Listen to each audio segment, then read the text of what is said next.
distinguished guests, thank you all for being here today. Just a few words of who we, the Stavros Niarchos Foundations, are. We are lucky because my great uncle and our founder, Stavros Niarchos, upon his passing away, endowed our foundation in a very significant way, giving us the opportunity and the financial means to try and do good around the world. With the luck comes responsibility for all of us to do the best we can to actually do good. We have been engaged in global grant-making activities for close to 19 years now. We're coming of age, but still young and kind of restless.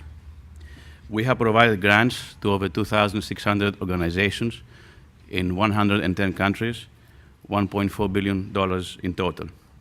For obvious reasons, but also due to the current ongoing multi-year serious socioeconomic crisis in Greece, we do focus a lot on Greece.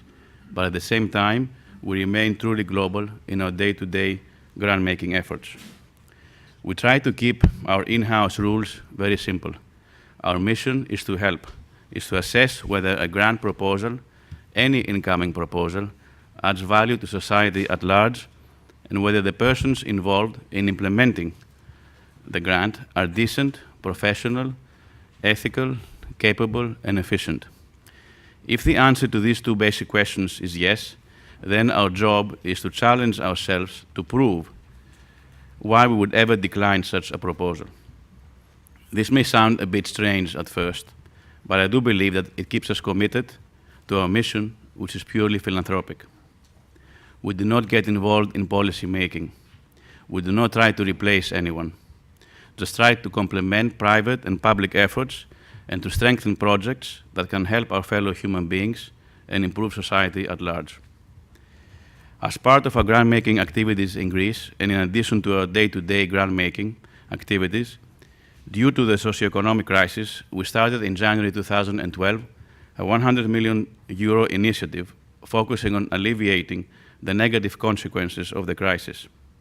Then, in October of last year, and as our initial initiative was about to be completed ahead of time, we understood the need to move to the next level.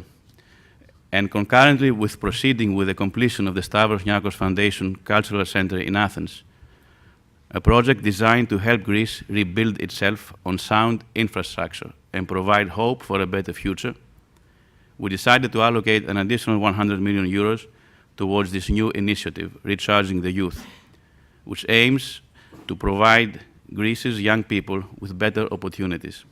It is for this we have gathered here today.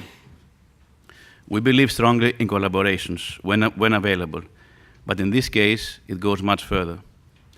Whereas we have gathered considerable experience since our inception in assessing grant proposals and following through with ideas and projects, in this case of this new initiative, we know that we need all the help that we can get. Youth unemployment is destroying the social fabric, not only in Greece, where the youth unemployment level is stuck at around 60%, but in many respects in the whole world. Many have tried to tackle this issue from both the public and the private sector, with no real lasting effect. Unfortunately, there seem to be many cross-currents and dynamics helping this virus spread. The notion of the social welfare state has to be replaced with the necessity of a social welfare society, a society where all members rise to the occasion and work together for the common good. A common thought, but perhaps, like common sense itself, it's not that common. It is evident that in order to fight today's complex challenges, we all need to work together. Efficient governments, productive private sectors, and where and as needed, philanthropy, which can hopefully play a complementing role. Before I close, I wanted to say special thanks to three individuals for their very constructive and important contributions to this conference. Ron Daniels, a good friend and the president of Johns Hopkins, with whom during lunch last fall we first discussed the idea of finding ways to contribute to a better environment for our youth, help them recharge. Adam Posen, another good friend and the president of the Peterson Institute in DC, for his amazing and ongoing engagement to provide invaluable support to this conference. And last but not least, our own Stelios Vasilakis, our Foundation's Senior Program Officer for Strategic Initiatives, who has led our efforts in organizing this conference in so many ways. Thank you.